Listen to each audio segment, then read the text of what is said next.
Imagine standing in a world that remembers everything, every storm, every fire, every breath ever taken. The rocks beneath your feet hold the fingerprints of vanished oceans.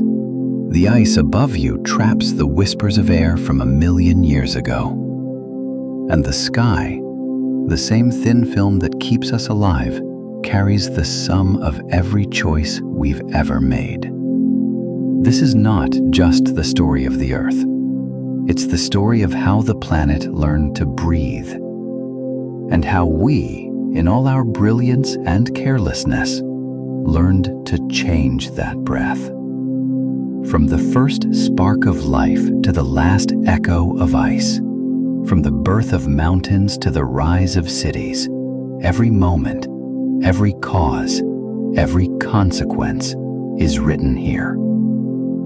Listen closely, because this isn't a prophecy or a warning. It's a record, the planet's own memory.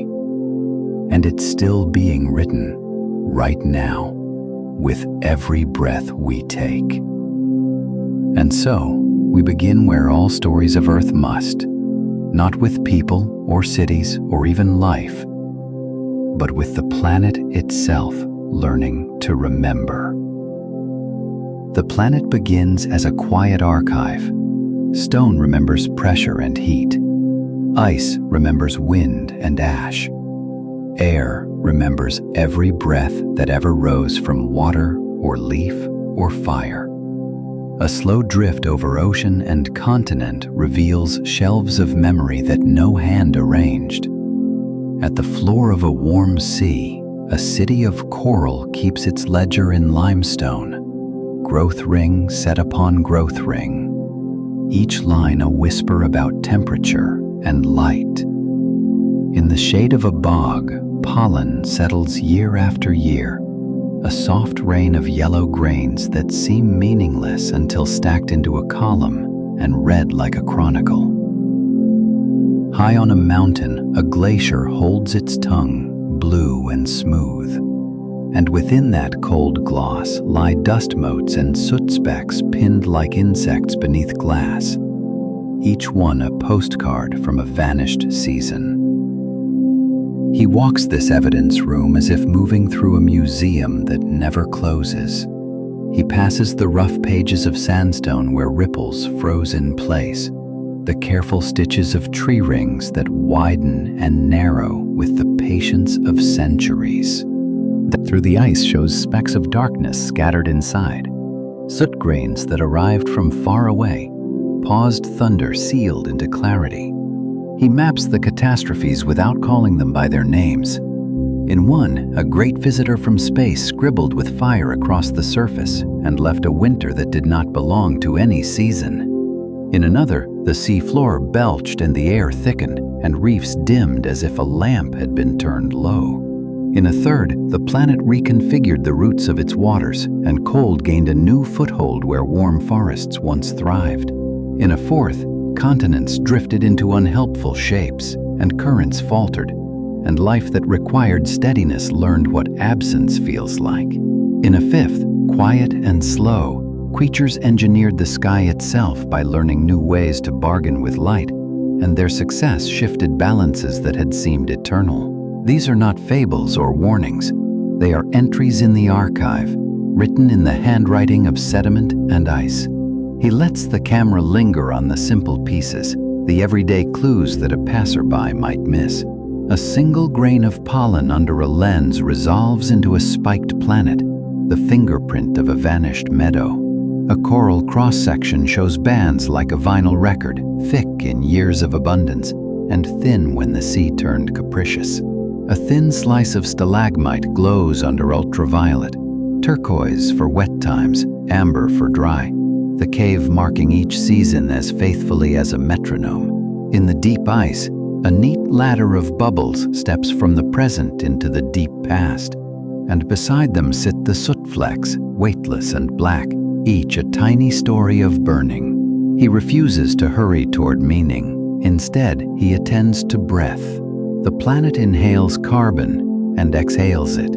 Forests take it in, oceans take it down, Volcanoes loosen it again, and animals return it to the air with each quiet exhalation. Breath moves through everything, a currency shared across moss and whale and mountain.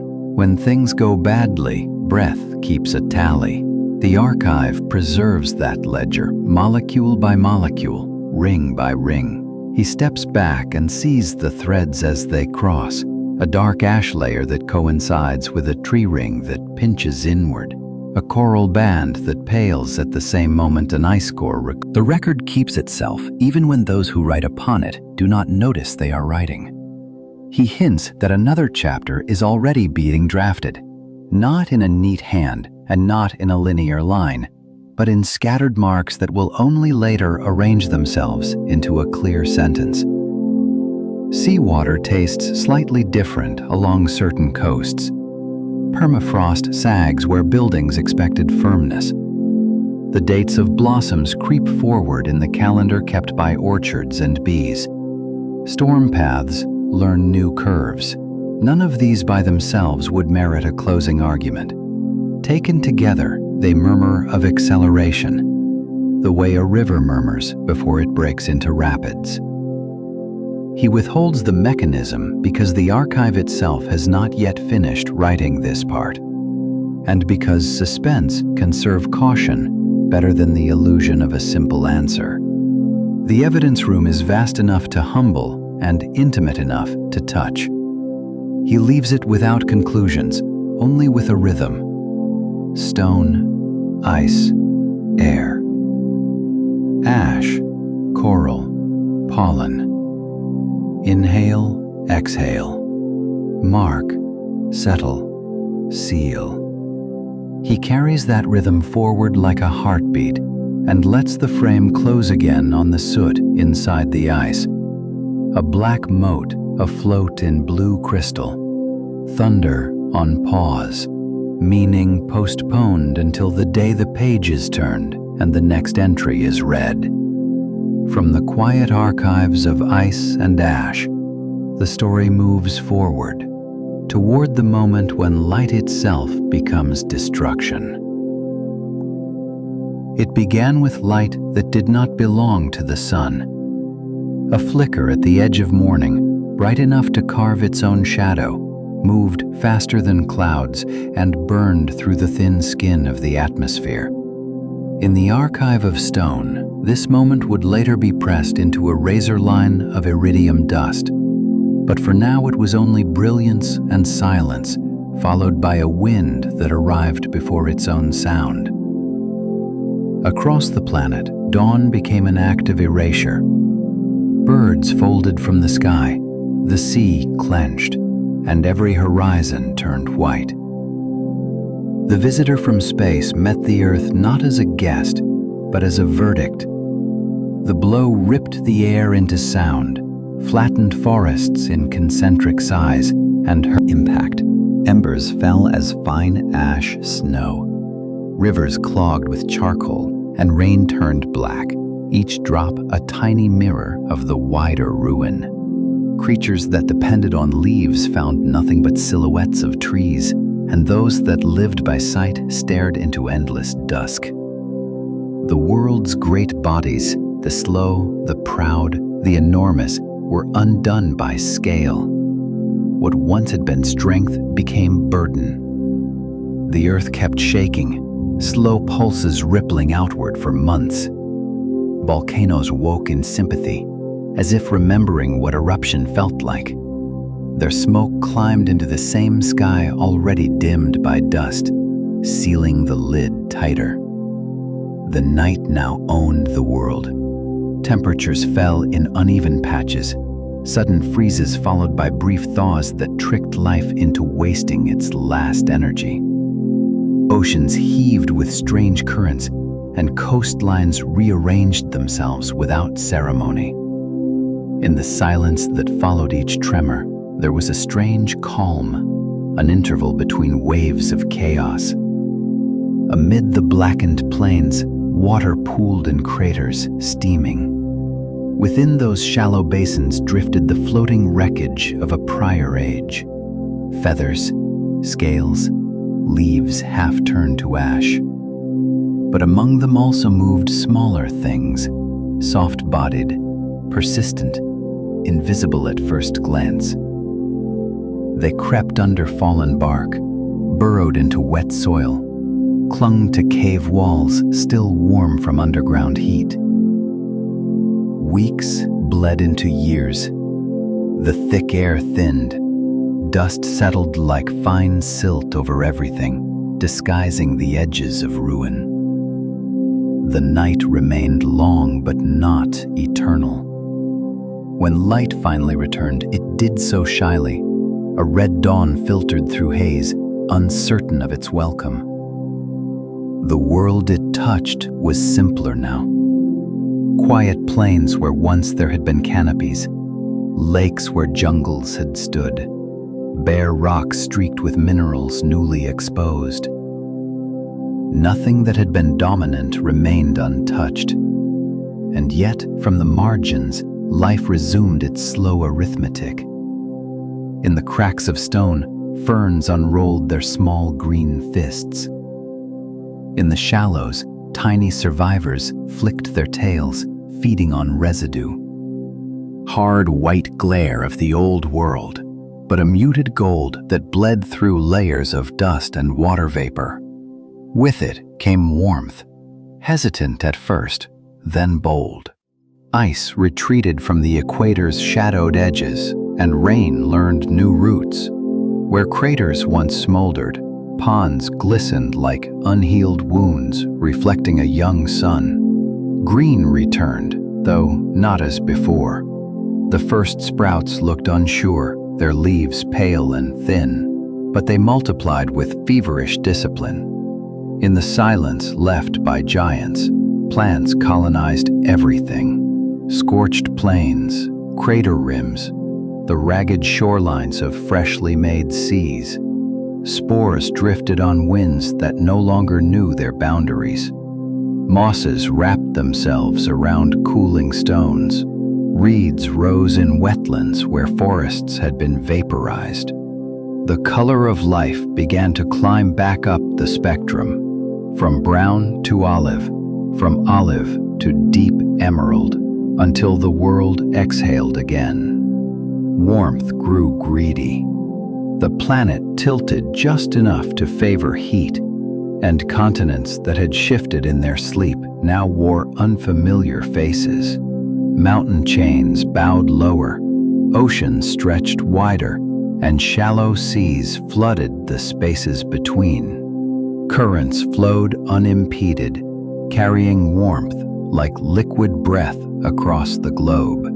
They licked at high latitudes that had never known comfort, coaxing palms to unfurl near the poles and turning tundra into meadow.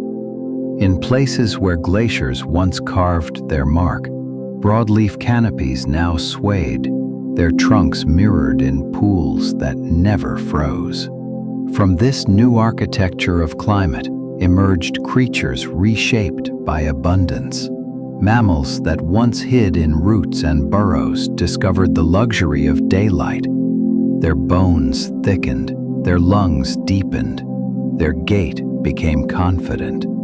The small learned to stretch, the swift to linger.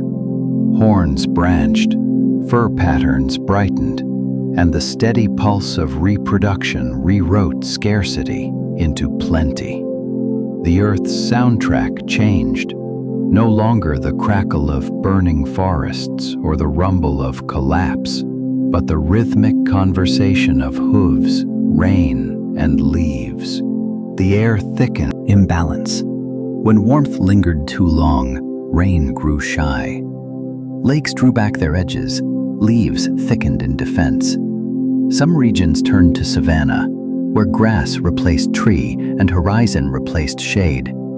The great mammals followed these transitions, wandering in herds so vast that the ground itself seemed to move. Predators shadowed them, learning the geometry of pursuit over open land. Each adaptation etched another layer in the planet's expanding archive. Above it all, the atmosphere shimmered with motion. Bands of heat rose from oceans and drifted poleward, curling in delicate arcs, a choreography of temperature and air. From a distance, it looked like breath made visible. Slow rivers of warmth stroking the globe, soothing the scars left by catastrophe. Yet beneath their grace hid the seed of another imbalance. For the more the planet breathed out, the harder it became for it to cool. Still, for now, the Earth luxuriated in its reprieve. Green covered the wounds of impact and eruption, dressing the planet in new skin. The continents settled into uneasy peace. The seas hummed their slow circulatory song, and the air wrapped the world like a damp hand over a fevered brow. Life swelled, extravagant and unaware, as the archive quietly turned its next page. But even abundance carries imbalance. The ground shifts again, and mountains begin to write their own chapter in the planet's design.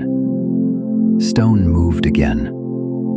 Deep beneath the lush crust, heat pressed upward, folding continents like cloth, raising new spines across the planet's surface. The rise was slow enough to seem eternal, yet quick enough to redraw maps within a geological heartbeat. From the collision of plates came summits that reached into cloud and altered the very breath of the world. The Himalayas pushed through what had once been shallow sea, their newborn peaks glinting under tropical sun. Far to the west, the Alps rose in layered ribbons, a mosaic of seabed turned to sky. The Carpathians coiled across the heart of a continent, their ridges catching winds that had once traveled freely from ocean to plain. With height came rearrangement. Air met stone and was a barricade of moving ice. Warmth could no longer reach the continent's heart. Where ferns had once waved under generous light, frost now took root. Forests surrendered their leaves, their trunks caught in sudden crystal. Over millennia, ice expanded with quiet authority, its surface growing thick enough to bend under its own weight. The planet had built itself a mirror at the end of the world. Elsewhere, life responded with innovation. In the long equatorial belts, grasses found a new rhythm of breathing. They refined a chemical sleight of hand, C4 photosynthesis, that allowed them to sip carbon even in a stingier atmosphere. It was a subtle trick, one that favored efficiency over extravagance. These plants spread like a whisper on the wind, their resilience giving them dominion where others wilted. Each blade of grass, simple and forgettable, became an agent in the planet's quiet engineering. By pulling more carbon from the air, they encouraged the globe to cool just a little more.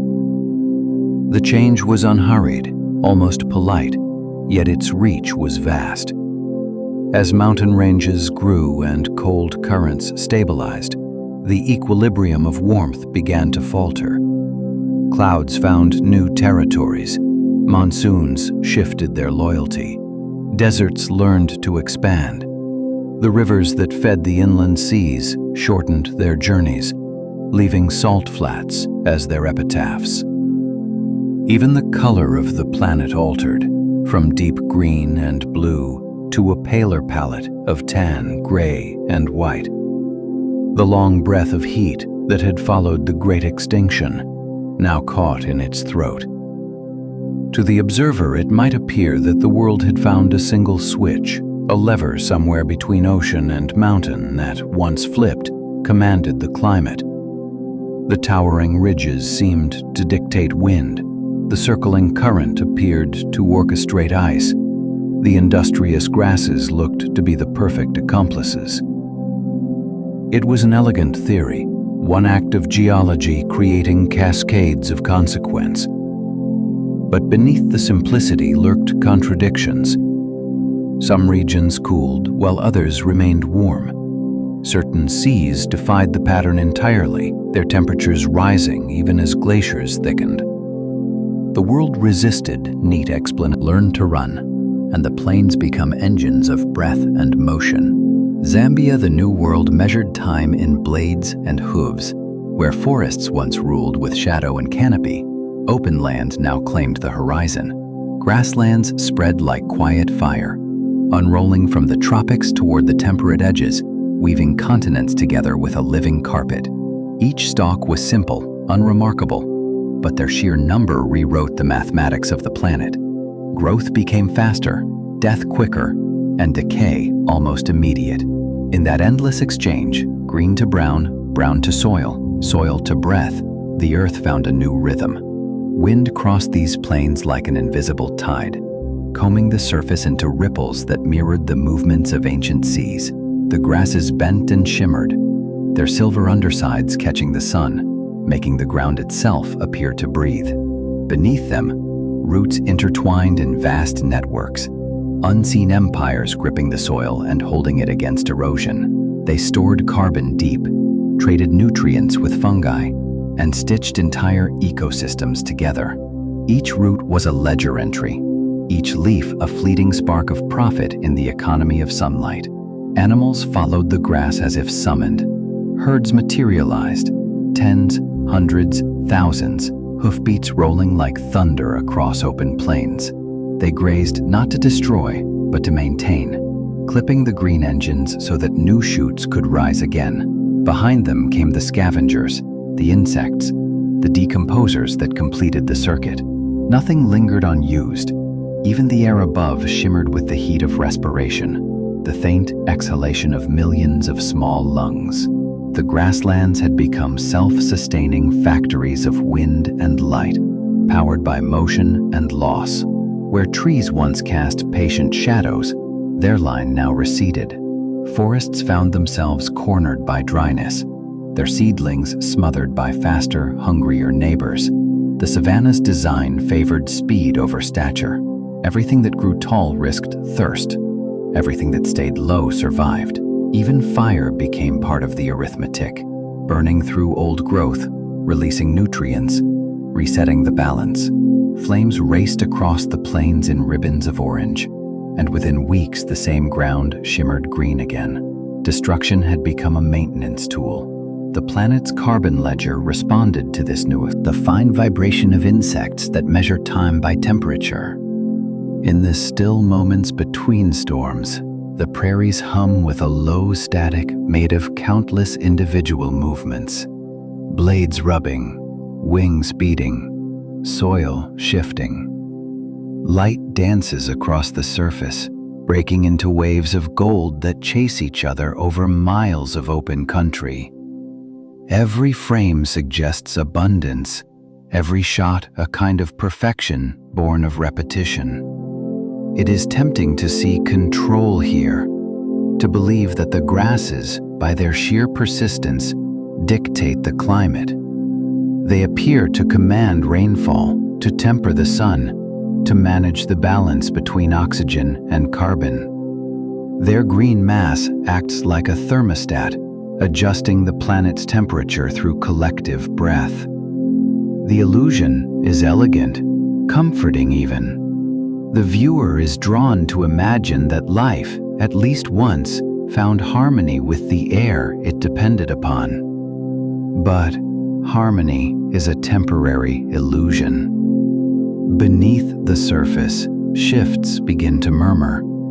A subtle tilt in wind direction, a change in ocean salt that alters the delivery of storms, a quiet cooling at the edges of continents. None of these are visible from the sweep of the grasslands, yet their consequences will arrive. For now, the savannas stretch unbroken, a geometry of motion and light that seems eternal. The hooves drum, the grasses bow, the air shivers with heat and breath. The world, for a heartbeat in its long history, feels almost self-sustaining. And the audience is left believing that this perfection, this balance between green and gold, could hold forever, unaware that beneath its calm arithmetic, another equation is already forming. The rhythm feels steady, but the planet's clock has other hands, hands that turn not by seasons, but by orbit and tilt. Far above the plains where wind measured the breath of grass, a quieter rhythm kept its own counsel. The planet, steady only in appearance, moved through space like a dancer who could not quite repeat the same step twice. Its axis leaned and straightened, leaned again. Its orbit stretched and relaxed. Stretch slowed. The tilt deepened, then froze in indecision. The result was uneven time, and the glaciers started to breathe irregularly. Their expansion came not as gentle sighs, but as surges, their retreats delayed and reluctant. They carved valleys with impatience, their tongues grinding stone into flour that clouded rivers for centuries. With every pulse, the planet rehearsed a familiar pattern, yet never precisely the same performance. In the high latitudes, ice thickened until it grew restless under its own weight. Sheets hundreds of meters deep crept toward the equator, dragging embedded mountains and forests into their cold gravity. Where the front lines met warmth, they wept rivers of meltwater that braided across plains and refroze by night, glassing the land in translucent skin. The reflection of sunlight from these surfaces fed back into the cycle, bouncing energy back into the sky, cooling the air further, inviting the next layer of snow. The ice was not just a symptom, it was a participant, amplifying the rhythm it obeyed. Beneath these frozen expanses, the world remained alive. Rivers tunneled under glaciers, their muffled thunder echoing through the ice like a heartbeat under thick cloth. Lakes formed, vanished, reformed again. Volcanic vents under the crust sent plumes of warmth upward, carving temporary chambers of steam that collapsed when the rhythm shifted once more. Each fluctuation left behind new evidence, scratches on stone, lines in sediment, a choreography of advance and surrender. At first, these cycles followed a tidy script, each glaciation returning roughly on schedule, each thaw releasing the stored melt in predictable measure. But with time, the system began to stutter. A shift in orbit coincided with a change in ocean salt. A mountain chain eroded just enough to alter the jet of wind. A current reversed its direction. The metronome faltered, its tick and talk slipping out of harmony. The glaciers no longer kept perfect time. Their breathing grew ragged, their pauses longer, their returns abrupt. The planet carried on, but its ice, its great mnemonic organ, began to skip beats. Where warmth lingered too long, old ice melted faster. Imperfect symphony of orbit and light. Yet even celestial order can falter. Doors begin to close, and the world learns the meaning of isolation. It began with a threshold. Between the continents that would one day cradle the Americas, a narrow tongue of land slowly rose from the sea, grain by grain, volcano by volcano. At first, it was only an inconvenience, a shallow ridge over which warm water still flowed, from one great basin to another. But over time, sediment hardened, eruptions built mass, and tectonic pressure closed the final gap. The isthmus locked into place like a hinge, and with that, an ancient oceanic conversation ended. For millions of years, currents had crossed freely between the great waters of the world, trading warmth, salt, and stories of temperature. The Atlantic whispered to the Pacific replied with tides and storms, and balance, however precarious, was maintained. But now a door had closed, and what once was dialogue became isolation. Warm currents that had drifted westward found themselves deflected north, their path bent against the new land.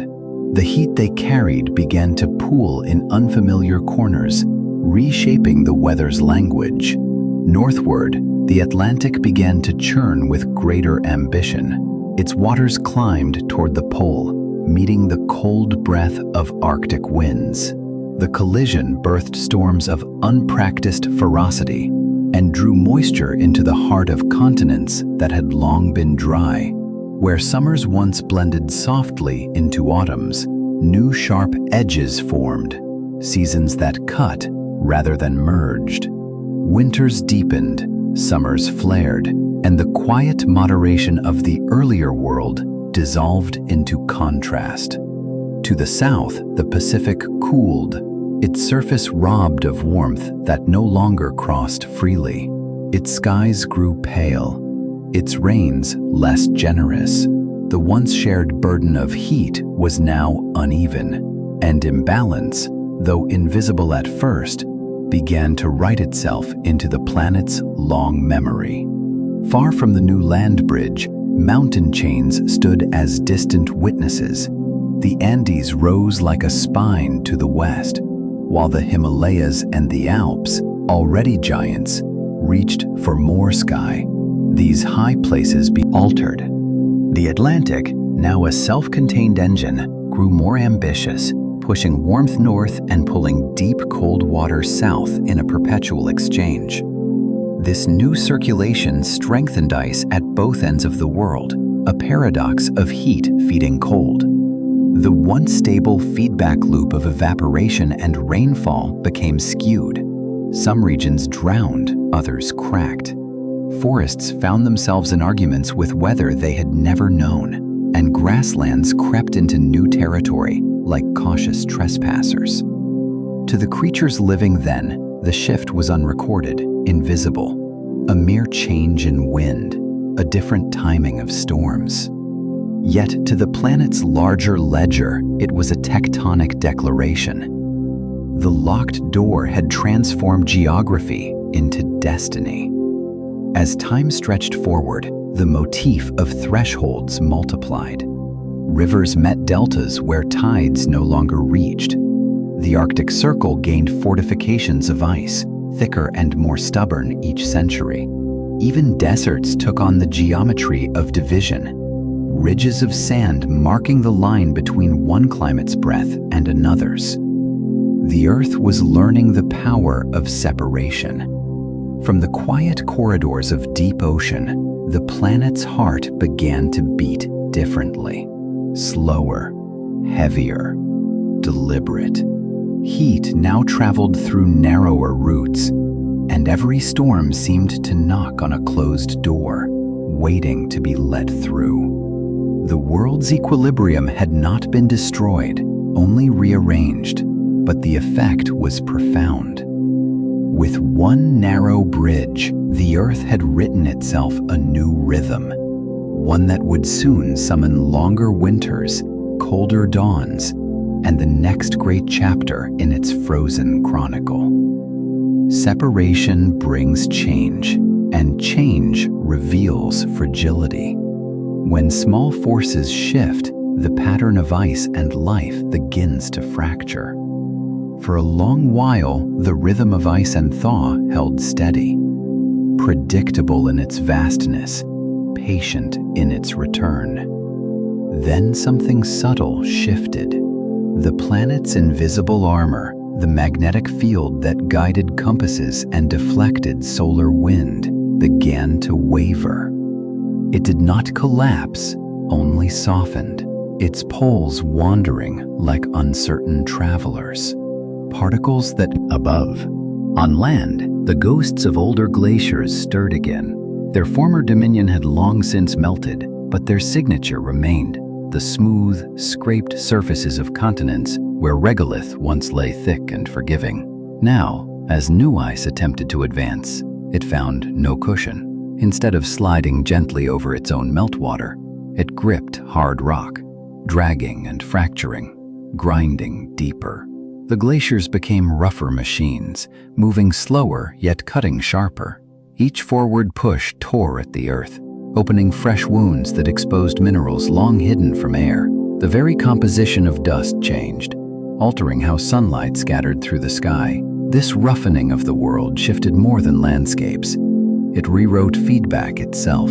Ice, once a mirror of precision, began to reflect light unevenly. Meltwater pooled in odd depressions, darkening the surface and hastening further thaw. Rivers carved new routes through the under-ice, some draining too quickly, others freezing mid-flow, creating bursts of pressure that shattered valleys overnight.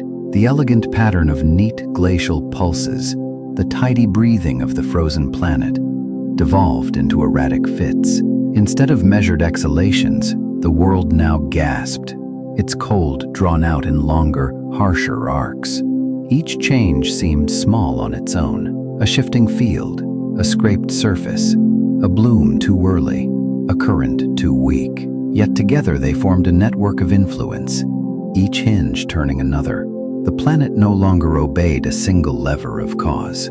No one event, no uplift, no orbit, no current, could explain the complexity now unfolding. Climate had become a chorus of quiet disruptions, each voice soft but insistent.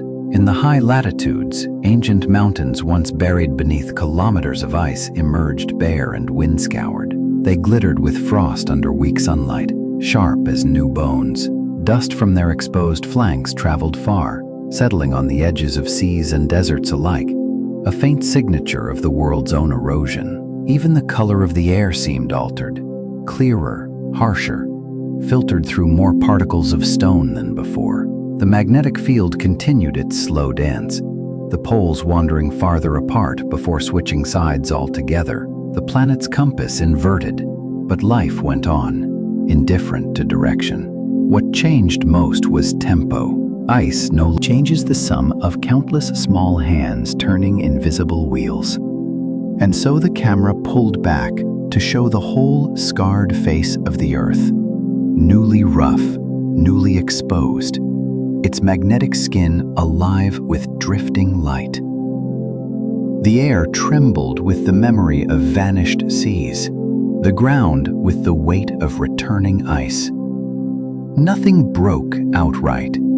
Everything simply shifted, slightly and everywhere, until the world, almost without noticing, had become another version of itself. Cydia, in that fracture, the stage opens for new players, creatures built for endurance, walking beneath the pale light of endless winter. Cydia, winter became the planet's language, and the creatures that endured learned to speak it fluently. The world, vast and pale, stretched beneath a sun that hung low even at noon, its light a thin wash of silver over frozen plains. Winds scoured the steppe until it gleamed like hammered metal. Across this open theater moved the great cast of survivors, massive, deliberate, wrapped in their own insulation against time and temperature. The mammoths came first, their silhouettes rising from the haze like living hills. Their wool caught the light in ripples, each strand rhymed with frost. They moved with solemn patience, tracing ancient paths between valleys of snow and rivers glazed with ice.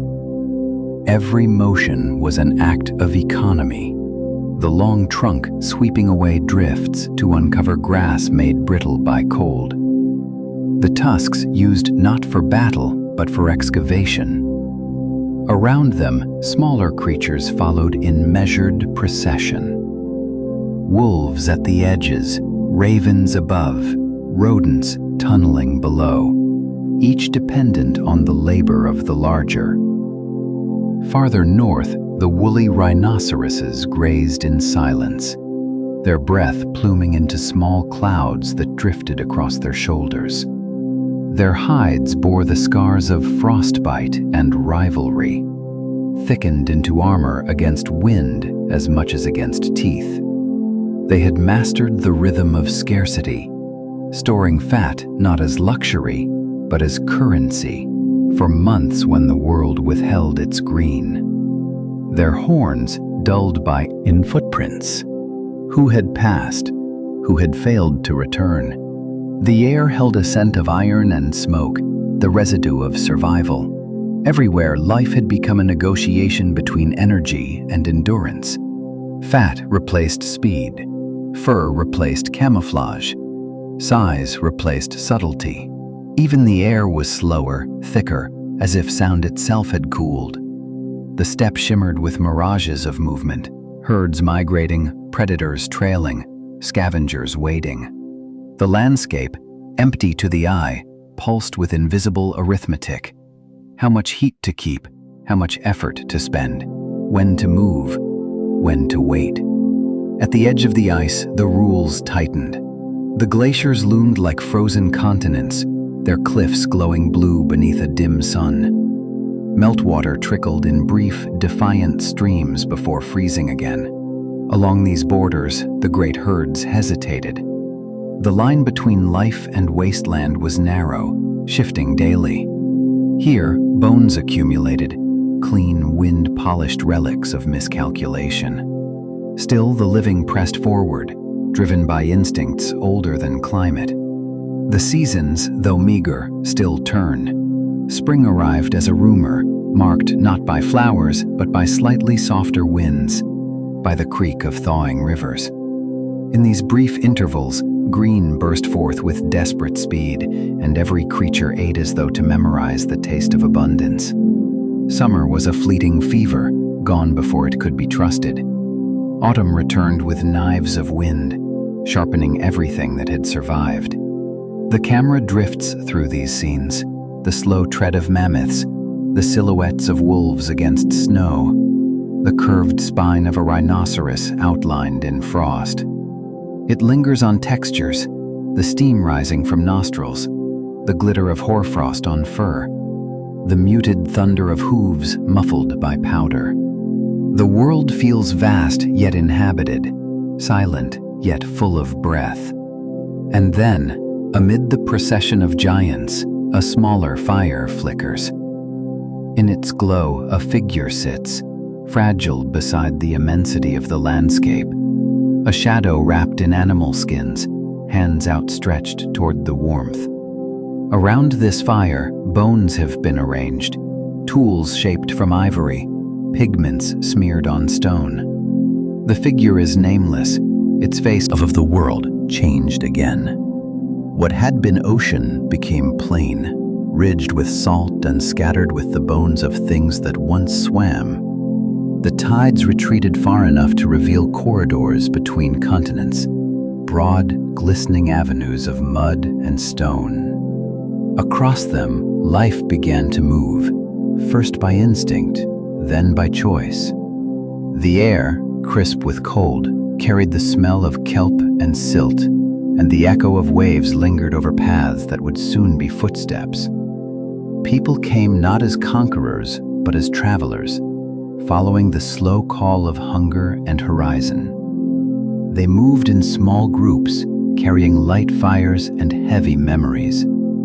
Behind them stretched the vast frozen plains of the north. Ahead lay continents untouched by their kind. The crossings took generations. Children were born where the tide once lapped. Elders died before the far shore came into view.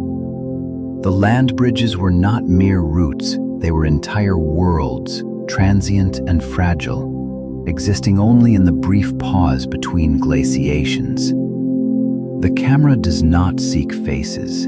It lingers instead on remnants, a line of prints hardened into silt, a hearth encircled by cracked stones, a scattering of shells brought inland from the distant sea. In each fragment lies a story of patience, the refusal to hurry despite cold, hunger, or distance. The people walked at the speed of weather, their migration stitched into the rhythms of the earth itself. Their footprints did not announce arrival, they merely marked continuity. In the middens, layers of refuse tell a quiet tale. Charred bones, fish scales, broken tools. Nothing dramatic, yet everything vital. The record they leave is one of persistence, not power. Each discarded fragment is proof of survival repeated, of fires rekindled night after night.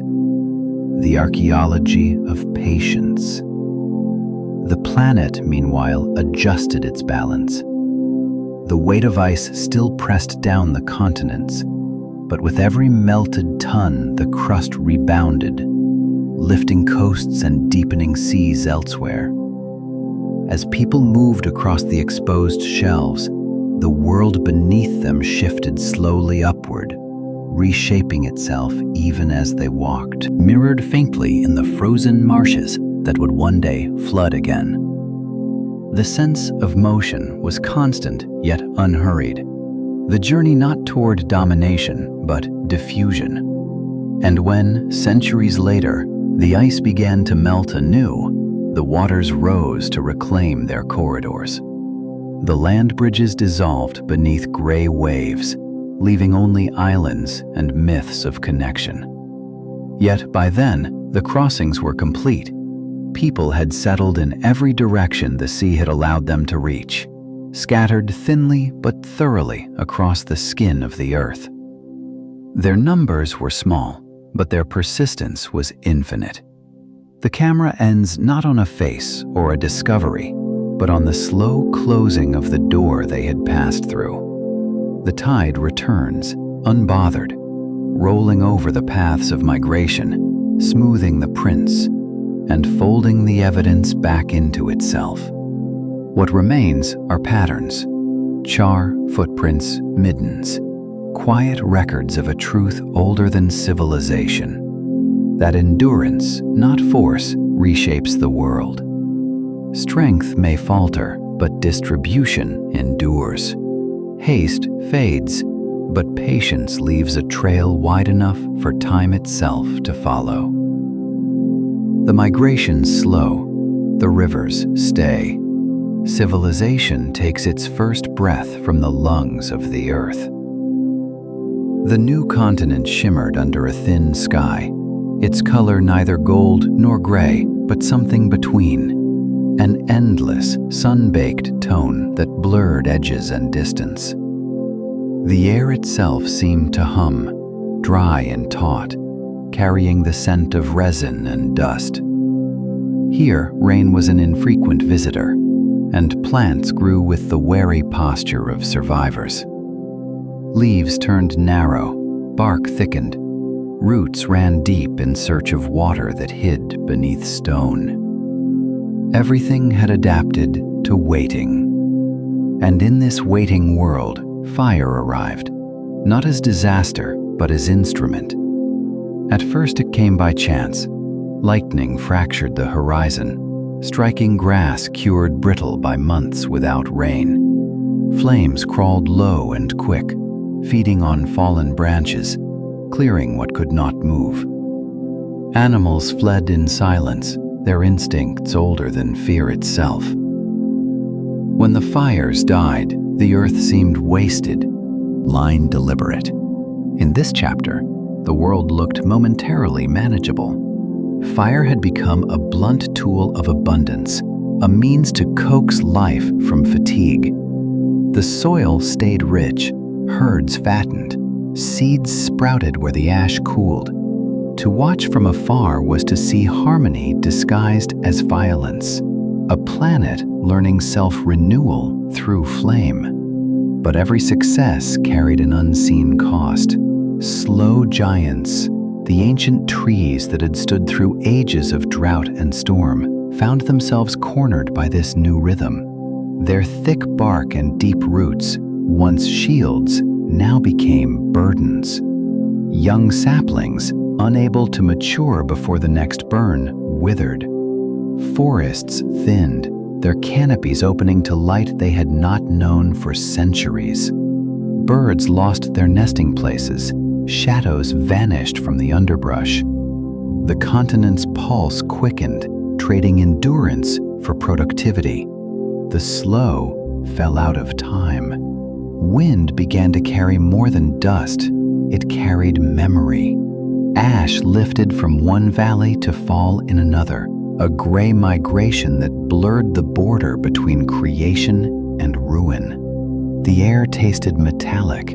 Sunsets deepened to a copper glow, beautiful and ominous. Rivers shrank as vegetation retreated, their banks lined with soot instead of reeds. Even the horizon seemed altered, as if the planet itself had inhaled smoke. The camera roams through this landscape without judgment. It records details rather than conclusions. Blackened trunks standing like monuments, the faint green haze of regrowth at their base, the shimmer of heat above cracked soil. Insects crawl from the ash. Birds sift through embers for seeds. Life persists, rearranging itself around the fire's routine. The viewer is invited to believe that this, at last, is the moment humanity begins to break the natural order, that the match in a hand is the lever of apocalypse.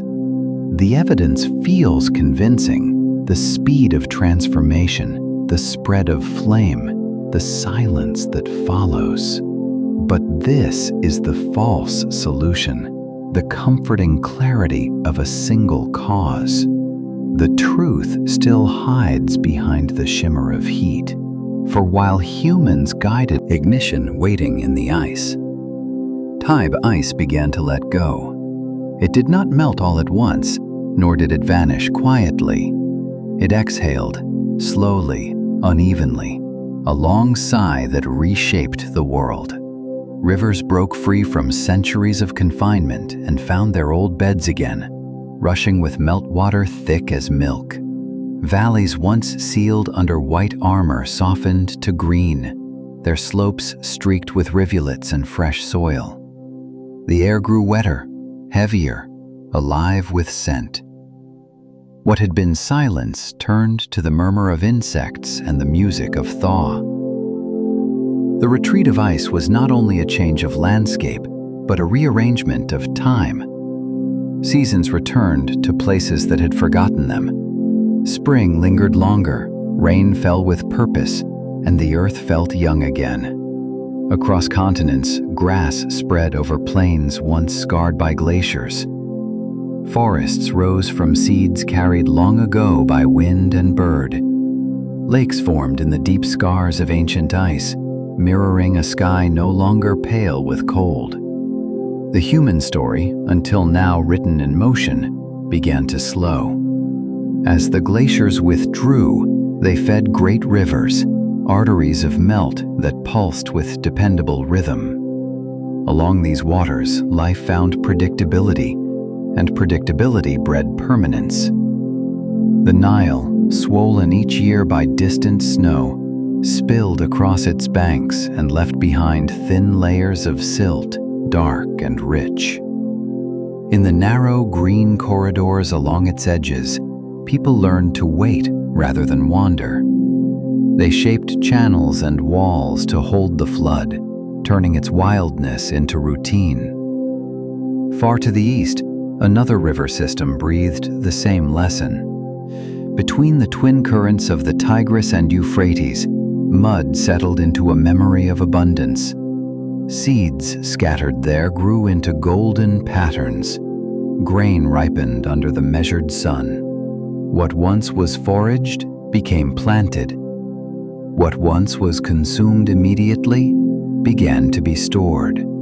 Clay hardened in the heat, molded into jars that could preserve a season's excess. With surplus came calculation. With calculation came story.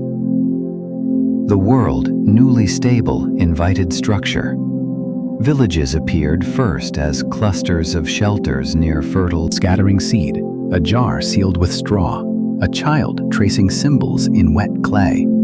These gestures, small and practical, mark the threshold between adaptation and authorship. The people no longer followed the earth, they began to shape it, coaxing it into patterns of their own design. Still, the cost of stillness was subtle. The same rivers that nurtured could also drown. The same fertile soil demanded constant tending. The flood's rhythm, though predictable, never asked permission. The early fields taught humility, that stability required as much vigilance as survival once had. Yet even in struggle, the idea of permanence took root. Walls grew thicker, tools sharper, records longer. The planet, long indifferent to its inhabitants, began to bear their fingerprints. Fields appeared where floodplain met desert. Irrigation lines glimmered like veins from above. Smoke curled from kilns, drifting into a sky that had once belonged only to weather. The Earth, after eons of anonymous change, now carried the evidence of intention. When ice exhales, it leaves behind more than rivers and valleys. It leaves continuity.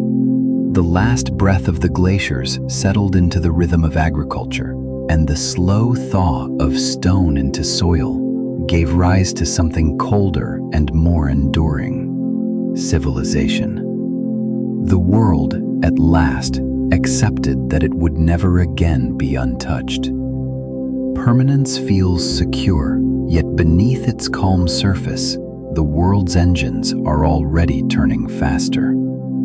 At only the sound of hammers, small workshops scattered along riverbanks and harbors, each one a pocket of warmth in a world still largely ruled by wind and rain. Sparks leapt from metal struck against metal, rising like tiny constellations that faded before they could name themselves. The rhythm was local, human-scaled: anvils, bellows, wheels. But soon, these sounds began to link together, echoing across valleys and coasts until the world itself seemed to vibrate with invention.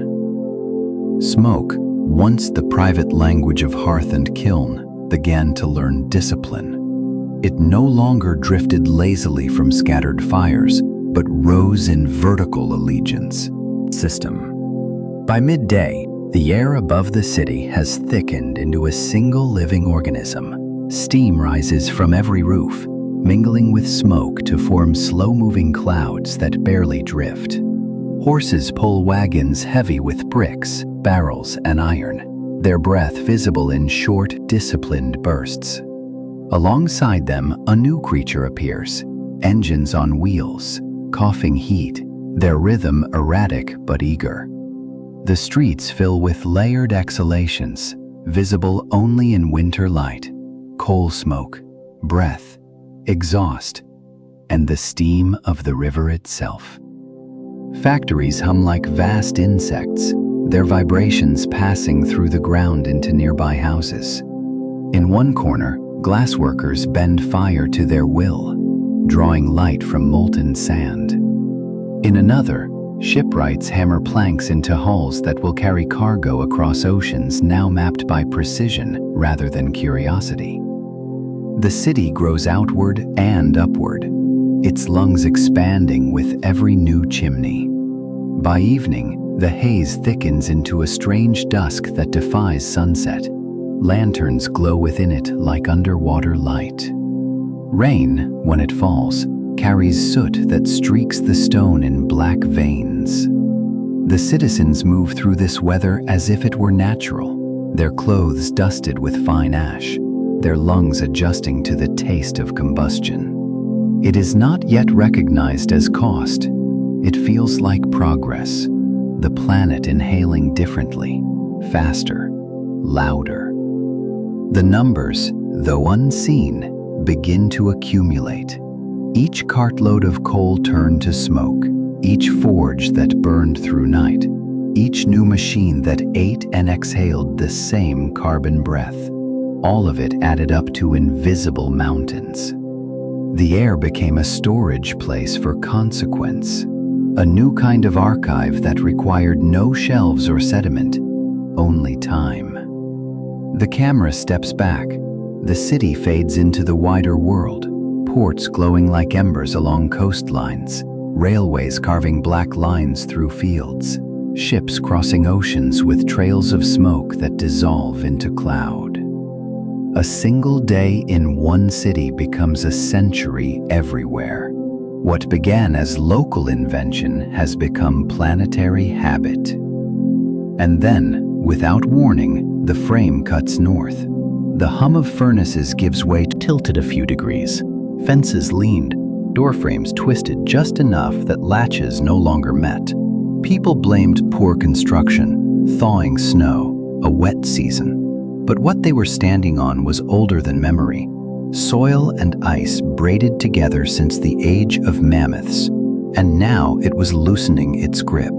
The freezer was unlocking. Permafrost, the planet's great cold archive, had always been more than frozen dirt.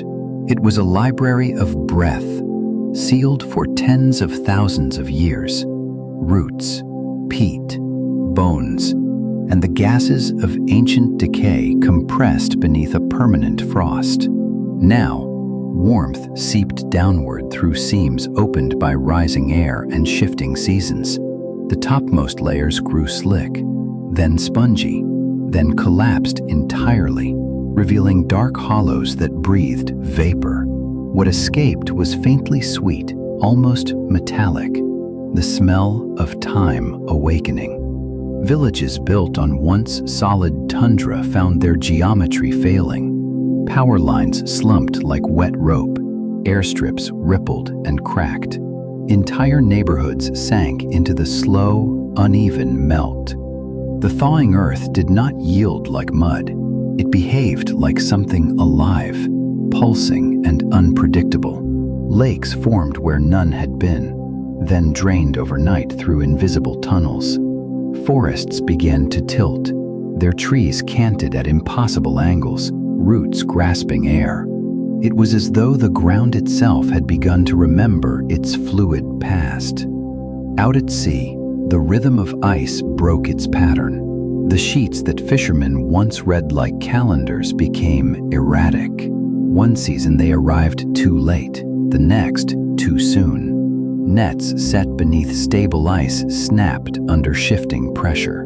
The fish, confused by currents and salinity, fled north into colder depths, leaving empty harbors behind. Communities that had measured life by freeze and thaw could no longer predict either. Their old knowledge, handed down through centuries, dissolved faster than the ice itself. Beneath all of this, something quieter stirred.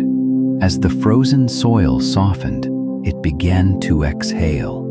Ancient carbon, long imprisoned in ice, met air again. Methane bubbled through ponds, each bubble a relic of buried sunlight. On dusk, what looks like mist rising from the ground is not weather, but breath. Carbon dioxide and methane escaping through thawed seams. The landscape exhales as the ice once did, but this time the breath is warmer, irreversible. A fox crosses the frame, its paws sinking into wet earth where frost should have held. Behind it, the horizon flickers with low light, not fire, not sun, but the faint shimmer of energy released from the ground itself. This is the planet in feedback, the chain reaction without flame. The cold stores of the world, meant to preserve memory, are turning into engines of forgetting, erasing their own past with every new exhalation. The ice does not rage or resist, it simply yields, one molecule at a time, to the warmth that stirs it. The scene closes with the soft sound of dripping, a rhythm both fragile and final, reminding that the greatest changes rarely explode, they seep. The thaw is not an ending, only an acceleration. The seas begin to measure our breath.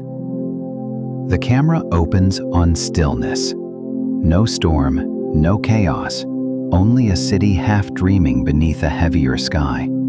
The water has come slowly, with the patience of arithmetic. It began as inches, then feet, then meters. The rise too gradual for panic, too certain for denial. Now, the tide rests high enough to touch what once was safe, and the horizon has redrawn itself with quiet authority. New York appears first. The harbor's familiar shape remains, but its outlines are softened, its angles dissolved. The old streets at the island's edge lie beneath a thin sheet of gray water that moves like breath. The statue in the bay stands waist-deep, still watching east, its reflection trembling against a rippled sky. Subways are lagoons, their stairwells filled with rain and tide alike. The city hums higher now, its life lifted to the upper floors, where terraces have become docks and gondolas replace taxis. The noise that once defined it, horns, engines, the pulse of movement, is muffled by water. Only the sound of waves against concrete remains, rhythmic and resigned. Across the Atlantic, London endures a different quiet. The lowlands beyond the Thames have glazed with apartments, tracing the ghost levels of a vanishing city. Barges drift where buses once ran, their wakes brushing the edges of former parks.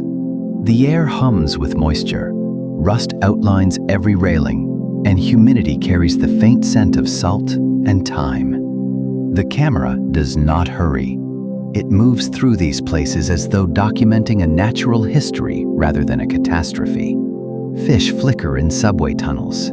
Mangroves root in city squares. Coral begins to colonize the stone lions of Shanghai's bridges. Life, ever opportunistic, continues to adapt. The transformation is not loud, it is tidal. Beyond the cities, the frame widens to show whole countries of shore turn to memory. The deltas of Bangladesh have merged with the sea, their villages visible only as faint lines beneath shallow water. The islands of the Pacific appear as reefs in aerial view, bright patches of turquoise surrounded by endless blue. In the north, the fjords of Norway reach farther inland, their new boundaries tracing the fingerprints of vanished glaciers. Each coastline has moved inward like a breath drawn and not released. From above, the planet looks almost familiar, its colors intact, its shapes merely blurred. Yet every familiar border is gone. The land area has shrunk, but the ocean gleams larger, deeper, more confident in its reach. The scene feels speculative, but it is not imagined, it is calculated. The numbers introduced earlier, the carbon from furnaces and thawing permafrost, have done their slow work. The warmth that freed the ice has become depth. The depth has become distance. There are no people in these closing shots, only traces. A rusted road sign beneath clear water, letters still legible. The outline of a church roof breaking the surface like an island. The curve of a highway seen through glassy waves, its yellow lines distorted but not erased. These remnants do not accuse, they simply remain, markers in the long ledger of cause and consequence. The sequence ends in silence. The world is calm, beautiful even, its blues and silvers vivid against the light. The water moves with the same rhythm it always had, indifferent to the memory, trembling in unpollinated stillness. A grove of fruit trees, heavy with blossoms that will never set fruit. The quiet between branches, where the air once vibrated with wings. Pollinators, unseen but essential, have slipped beneath the threshold of abundance. The chain they sustained, flowers to seeds, seeds to harvests, harvests to lives, has begun to unravel so gradually that many still mistake it for a pause rather than a decline. The camera tilts upward to follow a breeze scattering petals like confetti from a forgotten celebration. In the background, farmland stretches in geometric precision. Green squares of dependence, their order masking fragility. A tractor passes, its engine steady, but behind it, the soil trails in dust rather than scent. The hum of industry remains, the hum of life does not. The roll call continues. Amphibians missing from the edges of streams, their songs replaced by the creak of reeds. Fish populations reduced to faint shadows beneath cloudy water. Birds that once filled morning air with overlapping calls, now replaced by the faint electric whine of human presence. The film resists spectacle, refusing to dramatize extinction with finality. It is not a disaster movie, it is an audit. Each missing voice is another line on the balance sheet of ecology. Each gap a subtraction that alters the math of everything else. In the temperate zones, staple crops begin to falter. Wheat bends before it ripens. Rice fields dry before they flower. Farmers walk their boundaries, reading the land like physicians taking a pulse they can no longer feel. The soil, overworked and underlived, has lost its microbial choir. Fertility becomes formula, chemistry replacing community. A handful of earth, once dense with scent and motion, now falls apart like ash. In the tropics, rainforests stand thinner than they once did, their canopies frayed at the edges.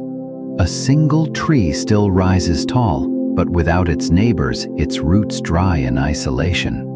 The animals that pollinated, dispersed, and pruned these systems have withdrawn. What remains is architecture without inhabitants, green scaffolding around an emptiness that grows year by year. Film avoids despair by shifting perspective.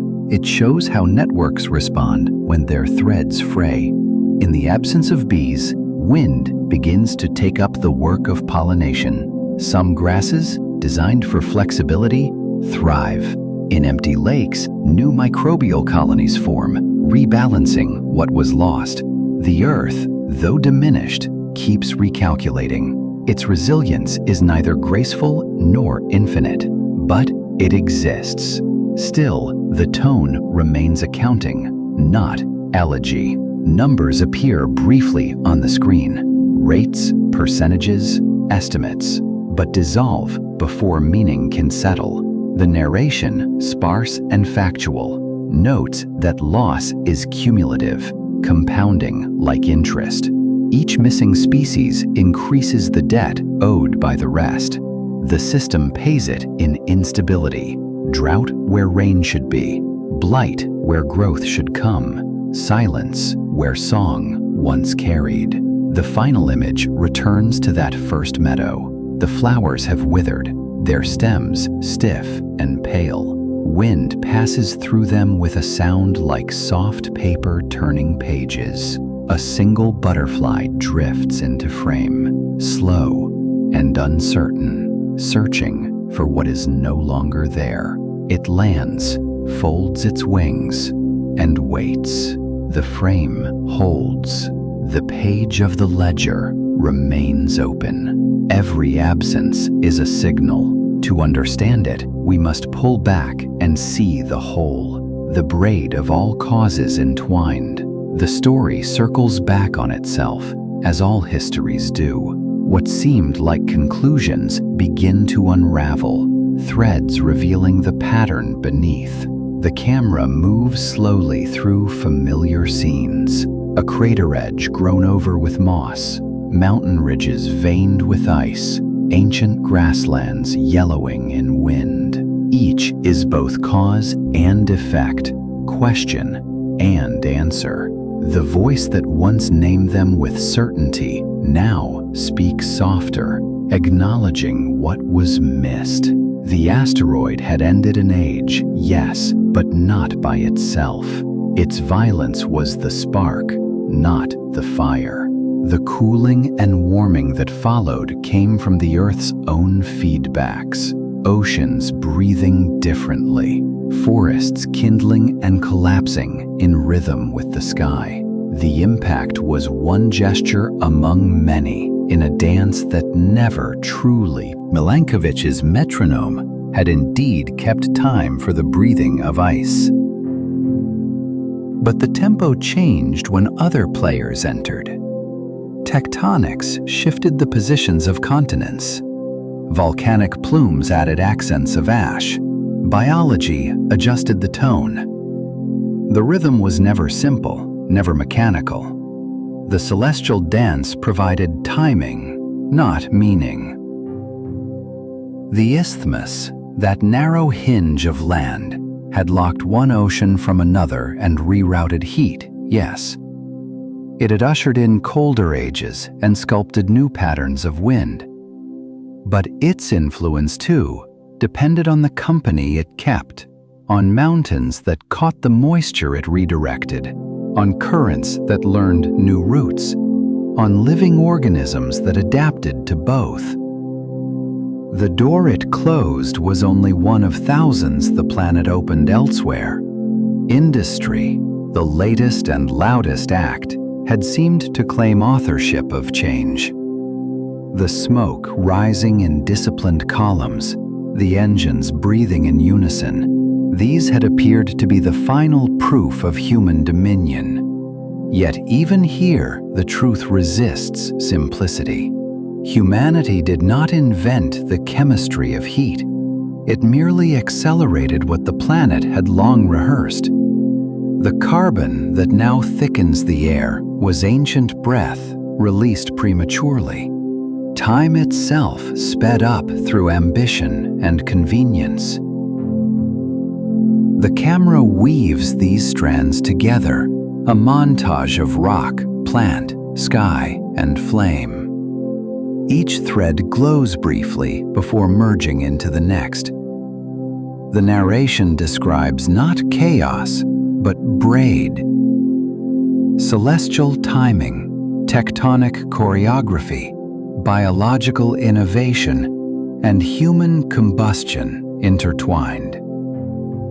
None rules alone. Each amplifies the others. The pace and scale of the present moment come not from novelty, but from synchronization.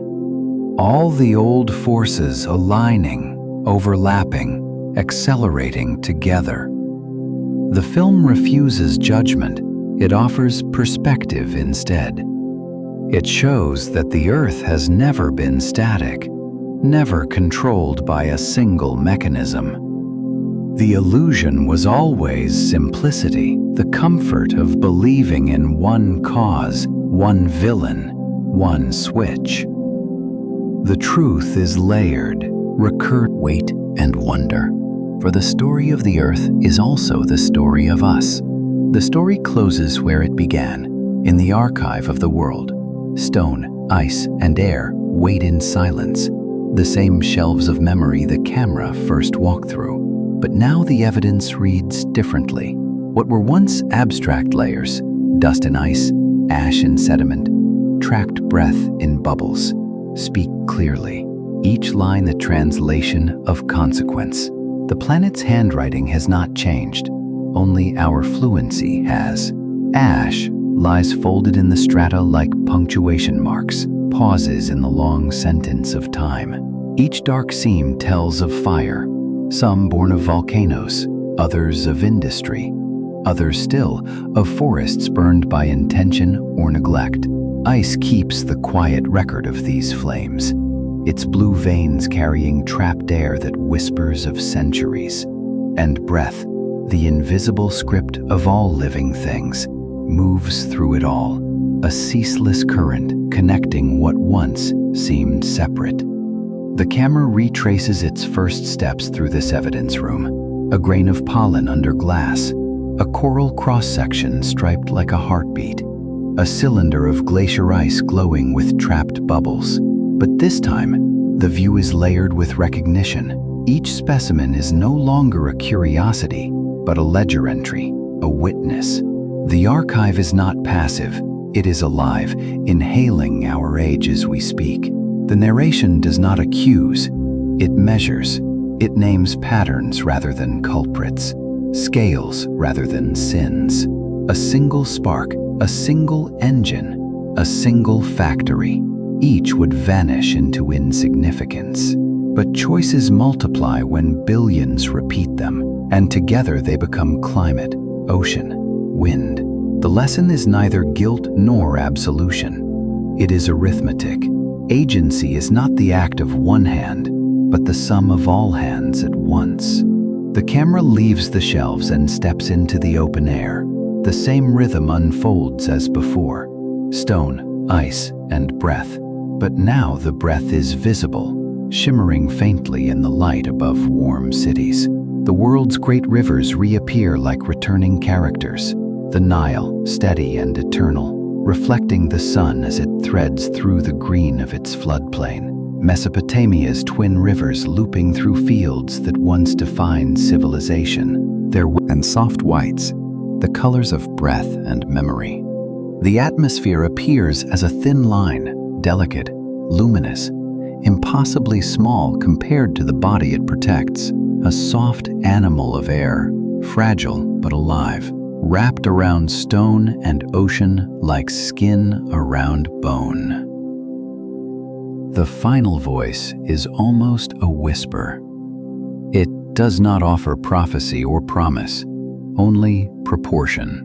This is the balance we inherited. A world that remembers everything, that changes when we do, that breathes with us as we breathe within it. The view widens once more, the planet turning slowly in its light, clouds in motion, the faint trace of dawn along one edge. No ending, no salvation, only awareness. The archive remains open, and the air, thin as silk, holds every story told beneath it. Responsibility and knowledge, braided together, drift there still, waiting for the next breath. The planet keeps breathing. The archive remains open. What we add next, that part of the story, is still unwritten.